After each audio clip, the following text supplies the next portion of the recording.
আমি রুমা কলকাতা পাটুলি থেকে বলছি। এই একটু শনিবার বেরিয়েছিলাম, তারপরে পাটুলির মোড়ে এসেছি।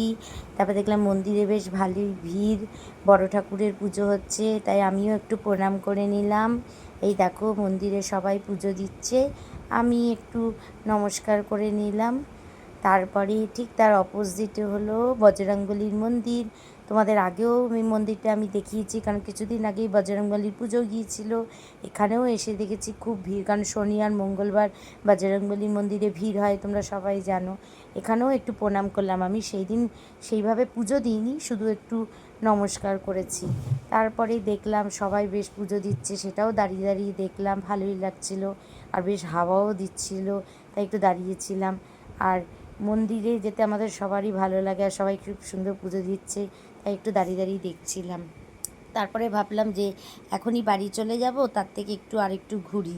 তারপরে হঠাৎ মনে পড়লো যে কিছুদিন আগে আমি দেখেছিলাম একটা মেলা হচ্ছে আমাদের বাড়ি থেকে একটু কিছুটা দূরে, তাহলে সেখানেই যাই। তাই মেলায় যাওয়ার সিদ্ধান্ত নিলাম। এবার যাওয়ার পথে একটু ভুট্টা কিনে নিলাম, কারণ সন্ধেবেলা একটু খিদে পেয়েছিল। তারপরে এই অটো করে এখন যাচ্ছি। তারপরে এবার অটো বেশি দূর না, একটু সামান্য দূরে, কিন্তু হেঁটেও যাওয়া যেত, তা অটো করেই চলে গেলাম। এই দেখো এটা হলো আনন্দ মেলা, একটু ছোট্ট, মানে বেশি খুব একটা বড় না, একটা মাঠের মধ্যে হয়। এখানে আবার দুর্গা পুজোও হয়। এই দেখো আচার নিয়ে বসেছে। মেলায় গেলে আচার পাঁপড় এগুলো আলাদাই লাগে, বলো, মনে হয় যেন কিনি কিনি। আর এই দেখো ক্লিপ, গার্ডার সব বিক্রি হচ্ছে। সানু ক্লিপ চয়েস করছে, আবার হেয়ার ব্যান্ড চয়েস করছে। আর আমি এই দোকানটাই দেখলাম, প্লাস্টিকের জিনিসপত্র ভালোই বেশ ছিল, কিন্তু একটু দামটা বেশি ছিল। তারপরে মেলাটায় আরও টুকটাক জিনিসগুলো মোটামুটি ওগুলো নর্মাল রেঞ্জই ছিল, বেশ ভালোই ঘুরে ঘুরে দেখছিলাম। আর শনিবার তো মোটামুটি ভিড় ছিল, সানডেটা একটু বেশি ভিড় হয়। তারপরে দেখো এগুলো 20 টাকা 30 টাকা করে বিক্রি করছিলো, টেডিগুলো ছোটো ছোটো, এগুলোও কিনলাম। তারপরে এই দেখো সানু, এইটা তো বাচ্চারা দেখলেই সবাই একটু চড়তে চায়, আনন্দ করে। আমাদের সময় এগুলো ছিল না, তাই আমরা সেইভাবে এগুলো আনন্দ করতে পারিনি। এখন বাচ্চাদের দেখে আমাদের সেটা ভালো লাগে। দেখো কি আনন্দ করছে, প্রত্যেকটা বাচ্চা মেলায় গেলে এটা চড়বেই চড়বে, এটা যেন ওদের একটা আলাদা ভালো লাগে। দেখো আরেকটা বাচ্চা উঠছে, এইভাবে উঠতে উঠতে দেখলাম কত বাচ্চা ভিড় হয়ে গেছে।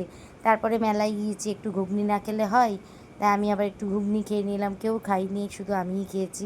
তা ঘুগনিটা বেশ ভালোই বানিয়েছিল। আর ঘরে যতই ঘুগনি বানাও, মেলার ঘুগনি খেতে যেন একটা আলাদা লাগে।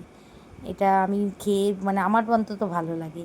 আর এই দেখো এই হেয়ার ব্যান্ডটা সানু কিনেছে, কারণ সানুকে বললাম যে পিঙ্ক কালার আর এই কালার, এই দুটো কালারের মধ্যে এই কালারটা নিতে, কারণ ও তো বাচ্চা, ওর পিঙ্ক ভালো লাগবে, কিন্তু সব জামার সাথে এটাই ভালো লাগবে।